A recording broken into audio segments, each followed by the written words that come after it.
नमस्कार दोस्तों, कैसे हैं आप? आई होप कि आप सब अच्छे होंगे। दोस्तों, स्वागत है आपका आपके यूट्यूब चैनल सुपर टीच में। दोस्तों, आपकी यूट्यूब चैनल सुपर टीच के माध्यम से नई वैकेंसी से संबंधित जानकारी, प्रवेश परीक्षाओं से संबंधित जानकारी और समय समय पर अपडेटेड सूचना आप तक पहुंचाई जाती है। तो ऐसे ही आज के वीडियो में एक नई वैकेंसी के बारे में डिस्कस करने वाले हैं। दोस्तों, ये जो वैकेंसी निकाली गई है, पद का नाम है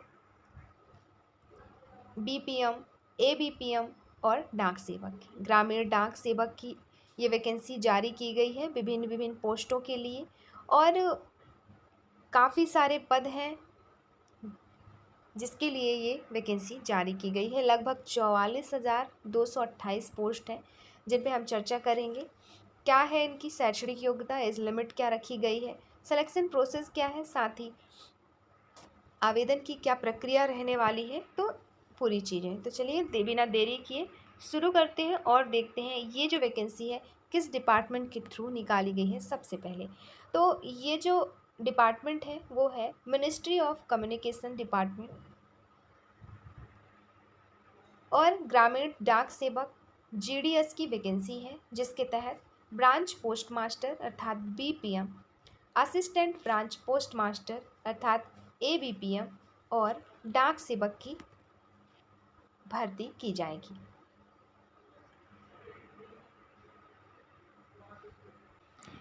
नेक्स्ट है रजिस्ट्रेशन या ऑनलाइन एप्लीकेशन या एडिट करेक्शन विंडो संबंधी क्या इन्फॉर्मेशन यहाँ पे दी गई है। इतनी सारी चीज़ें लिखी गई है। इसमें हम आपको बता दें कि इसमें जो चीज़ें लिखी गई है शॉर्ट में, तो यहाँ पे आपका जो मोबाइल नंबर होगा वो वैलिड होना चाहिए, चालू कंडीशन में होना चाहिए। साथ ही एक्टिव ईमेल एड्रेस आपको डालना है एप्लीकेशन फॉर्म में।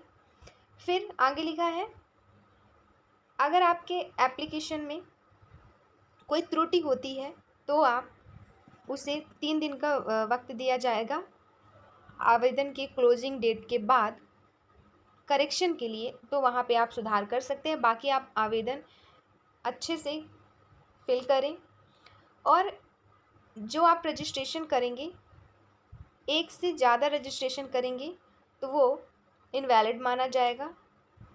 केवल एक रजिस्ट्रेशन आपका अलाउ रहेगा। फिर आगे लिखा है, एप्लीकेशन फॉर्म अप्लाई करते टाइम आपको कोई भी डॉक्यूमेंट अपलोड नहीं करना है, केवल आपका एक फ़ोटोग्राफ अपलोड होगा और सिग्नेचर। इसके अलावा नीचे लिखी गई क्या चीज़ें हैं वो भी देख लेते हैं। यहाँ पे दिया गया है कि आपको सारी चीज़ें डिटेल्स इसकी दी गई है, जिसे आपको आवेदन करने से पहले एक बार रीड कर लेना है। रीड करने के बाद सारी चीज़ें अच्छे से फिल करनी है, इसके बाद ही एप्लीकेशन आपको क्लोज़ करना है। और साथ ही अगर कोई त्रुटि हो जाती है तो उसके लिए अलग से डेट दी गई है, वहाँ पर आपको करेक्शन कर लेना है। उस दिए गए डेट के अंदर ही करेक्शन करेंगे तो ही करेक्शन हो पाएगा, वरना आपका जो भी मिस्टेक है वो उसमें सुधार नहीं हो पाएगा डेट क्लोज होने के बाद। अब हम देखेंगे ऑनलाइन आवेदन की प्रारंभिक तिथि। दोस्तों, ऑनलाइन आवेदन की प्रारंभिक तिथि है 15 जुलाई 2024, अर्थात आज दिनांक 15 जुलाई 2024 से आवेदन भरना प्रारंभ हो चुके हैं और 5 अगस्त 2024 तक आवेदन भरे जाएंगे। मतलब अंतिम तिथि है 5 अगस्त 2024। और एडिट और करेक्शन की जो डेट रखी गई है वो रखी गई है 6 अगस्त 2024 से 8 अगस्त 2024। 3 दिन का वक्त दिया जाएगा आपके एप्लीकेशन में सुधार के लिए, यदि कोई त्रुटि हो गई है तो। अब यहाँ पे जो भी पोस्ट हैं बीपीएम, एबीपीएम और डाक सेवक के, उनके क्या कार्य रहेंगे, उनको जॉब में क्या क्या चीज़ें करनी होगी, वो सारी कंडीशंस वगैरह दी गई हैं। क्या क्या चीज़ें हैं इस पोस्ट में, बाकी में आपको कार्य क्या करना है, तो वो सारी चीज़ें दी गई हैं, जिसे आप एक बार रीड कर लीजिएगा। पीडीएफ आपको मिल जाएगी, कमेंट में ज़रूर बताइएगा पीडीएफ अगर चाहिए तो। बाकी आप टेलीग्राम चैनल की लिंक दी गई है, उसे ज्वाइन कर लीजिएगा, पीडीएफ वहाँ से भी आपको आसानी से उपलब्ध हो जाएगा। टेलीग्राम चैनल की जो लिंक है वो डिस्क्रिप्शन बॉक्स में, इसी वीडियो के डिस्क्रिप्शन बॉक्स में दी गई है। तो ये है पूरे कार्य इनको जो करने हैं, बीपीएम, एबीपीएम, आपके डाक सेवक। अब हम देखेंगे सैलरी कितनी कितनी दी जाएगी किस पद के लिए। तो जैसे बीपीएम का जो पद है उसके लिए सैलरी रहेगी 12,000 से 29,380 रुपये। मतलब मिनिमम सैलरी 12,000, मैक्सिमम सैलरी 29,380 रुपये होने वाली है। अभी स्टार्टिंग में 12,000 रुपये पर मंथ। फिर ABPM और डाक सेवक जो हैं उनको सैलरी दी जाएगी पर मंथ 10,000 रुपये और अधिकतम सैलरी 24,470 रुपये। तो मिनिमम सैलरी है 10,000, मैक्सिमम है 24,470 रुपये। तो ये रही सैलरी संबंधी इन्फॉर्मेशन। अब हम देखेंगे एज लिमिट। तो एज लिमिट रखा गया है मिनिमम 18 और मैक्सिमम 40। जैसे यदि आपकी एज 18 वर्ष से 40 वर्ष के बीच में है तो आप आवेदन कर सकते हैं। साथ ही इसमें एज लिमिट में जो रिलैक्सेशन दी जाती है, आयु सीमा में जो छूट दी जाती है वो भी इसमें दी गई है। जैसे अगर ST SC हैं तो 5 साल की छूट, OBC हैं तो 3 साल की छूट, और अदर कैटेगरीज या अदर कंडीशंस के मेल एंड फीमेल के लिए जो छूट दी जाती है आयु सीमा में, वो इस पोस्ट के लिए भी दी गई है। जैसे यहाँ पे दिया ही गया है, SC ST के लिए 5 साल की छूट आयु सीमा में, OBC के लिए 3 साल की छूट, जो EWS है उनके लिए यहाँ पे आयु सीमा में कोई छूट नहीं दी गई है। फिर जो PWD हैं उनको 10 साल की छूट, PWD अगर कैंडिडेट OBC के हैं तो 13 साल की छूट, और PWD कैंडिडेट अगर SC ST के हैं तो 15 साल की छूट। तो ये रही एज संबंधी इन्फॉर्मेशन। अब हम देखेंगे एजुकेशनल क्वालिफिकेशन। 10th क्वालिफाइड यहाँ पे मांगा गया है। यदि आपने कक्षा 10वीं उत्तीर्ण कर ली है तो आप आवेदन कर सकते हैं।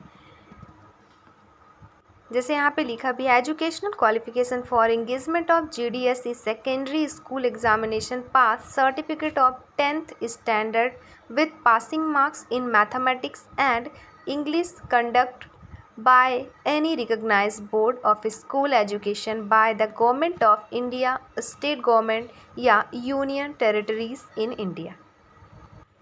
साथ ही the applicant should have studied the local language at least up to 10th standard from a recognized board। आगे स्पेशल प्रोविजनल में चीज़ें अरुणाचल प्रदेश से संबंधित चीज़ें कही गई है कि वहाँ पे जैसे लैंग्वेज दूसरा है एक, तो वहाँ पे थर्ड लैंग्वेज जो रहेगा वो आना चाहिए।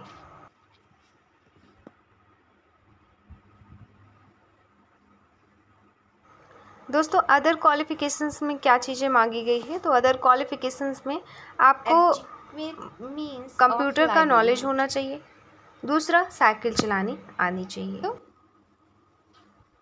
रिजर्वेशन संबंधी इंफॉर्मेशन में क्या है कि जो कैंडिडेट हैं SC ST OBC PWD और EWS,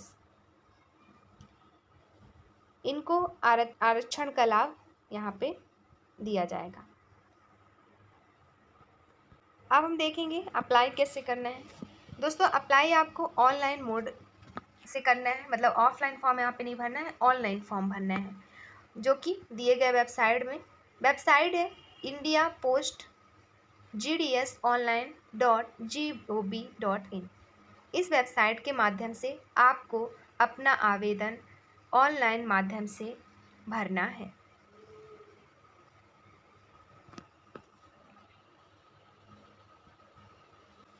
अब हम देखेंगे सिलेक्शन क्राइटेरिया। तो दोस्तों सिलेक्शन क्राइटेरिया क्या रहेगा, सिलेक्शन कैसे होगा, तो आपका जो चयन है वो 10वीं की अंक सूची के जो नंबर होंगे आपके, उसके अकॉर्डिंग मेरिट सूची बनेगी और फिर आपका चयन होगा। मतलब मार्क्स के अकॉर्डिंग यहाँ पे चयन होगा, ना कोई एग्ज़ाम होगा ना कुछ होगा, केवल 10वीं के परसेंटेज के हिसाब से यहाँ पे चयन किया जाएगा।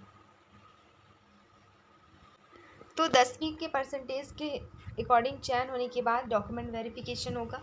डॉक्यूमेंट क्या क्या लगेगा वहाँ पे, तो marksheet, identity proof, caste certificate, जाति प्रमाण पत्र आपका, PWD प्रमाण पत्र, EWS प्रमाण पत्र, transgender certificate, date of birth का प्रूफ, और medical certificate issued by a medical officer of any government hospital या गवर्नमेंट प्राइमरी हेल्थ सेंटर, या certificate issue by the competent authority in respect of knowledge of tribal या local case of engage in the state of Arunachal. तो ये सारी चीज़ें यहाँ पे document verification के टाइम लगेगी। आपकी 10वीं की मार्कशीट, आइडेंटिटी प्रूफ, आधार कार्ड, वोटर आईडी, आप जो भी एप्लीकेशन में अप्लाई किए हैं, जो भी आइडेंटिटी वहाँ पे लगाए हैं, आईडी कार्ड, तो वो चीज़ें, जाति प्रमाण पत्र, अगर पीडब्ल्यूडी कैटेगरी के हैं तो पीडब्ल्यूडी प्रमाण पत्र, ईडब्ल्यूएस के हैं तो ईडब्ल्यूएस प्रमाण पत्र, ट्रांसजेंडर हैं तो ट्रांसजेंडर सर्टिफिकेट, और डेट ऑफ बर्थ प्रूफ के लिए आपका 10th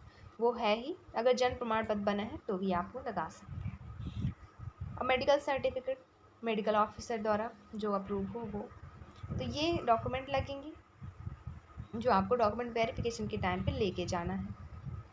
अब जो भी अभ्यर्थी आवेदन करेंगे इसमें, उनके लिए इम्पॉर्टेंट इंस्ट्रक्शंस दिए गए हैं, जैसे आपको एक बार रीड जरूर करना है। तो पीडीएफ जरूर डाउनलोड कर लीजिएगा। डिस्क्रिप्शन बॉक्स में टेलीग्राम चैनल की लिंक दी गई है, टेलीग्राम ज्वाइन कर लीजिएगा, वहाँ से पीडीएफ आपको आसानी से उपलब्ध हो जाएगी। और एक बार रीड करने के बाद ही आप आवेदन करिएगा। बाकी पोस्ट बहुत अच्छी है, बहुत ज़्यादा है। अगर आप एलिजिबल हैं, आवेदन जरूर करिएगा।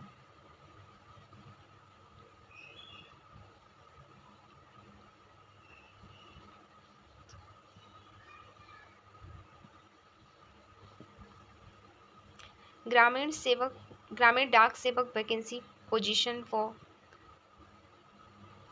Name of post, name of office, फिर TRCA, number of post, account office या रिकॉर्ड ऑफिस, फिर आपका इधर community wise consolidation of post में कम्युनिटी और नंबर ऑफ पोस्ट, फिर इंस्ट्रक्शन ऑफ एप्लीकेंट के लिए रजिस्ट्रेशन संबंधी इन्फॉर्मेशन, कैसे रजिस्ट्रेशन करनी है आपको, वो चीज़ें बताई गई यहाँ पर स्टेप बाय स्टेप। रजिस्ट्रेशन करते वक्त आपको लगेगा मोबाइल नंबर, ईमेल आईडी, आधार कार्ड नंबर, और 10th आपने किस साल क्वालिफाई किया है वो ईयर, साथ ही स्कैन फ़ोटो और सिग्नेचर, जो कि आपका फ़ोटो रहेगा स्कैन JPS फॉर्मेट या IPEG फॉर्मेट में रहेगा, 50 KB से कम का, मतलब अधिकतम 50 KB, और सिग्नेचर जो होगा वो भी JPS या IPEG फॉर्मेट में लेस देन 20 KB, मतलब 20 KB से अधिक का नहीं होना चाहिए, अधिकतम 20 KB। पेमेंट ऑफ फीस की बात करें तो यहाँ पे फीस रखी गई है 100 रुपये।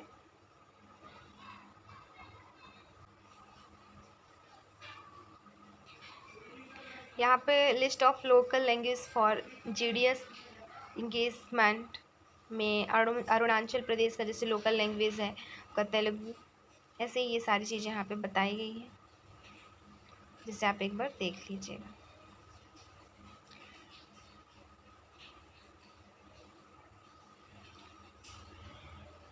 बाकी फॉर्मेट वगैरह दिए गए हैं सर्टिफिकेट्स के,